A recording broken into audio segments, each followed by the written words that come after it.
بڑی پیاری بات میاں صاحب ایک بات فرمایا کرتے تھے، کمال بات ہے صاحب، آج مجھے سمجھ آتی ہے وہ بات، پہلے سمجھ نہیں آتی تھی۔ وہ کہتے تھے بیٹا دین کی تبلیغ، دین کی تبلیغ زبان سے نہیں ہونی چاہیے۔ میں نے کہا پھر؟ کہنے لگے کردار سے ہونی چاہیے، تجھے دیکھ کے لوگ مسلمان کہیں اور دیکھ کر دین پہ آئیں۔ اس کو دیکھ لی، اس کو تیرا دیدار ہو گیا۔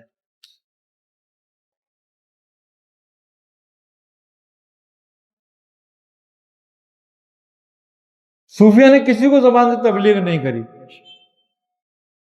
اپنے اندر دین دکھایا۔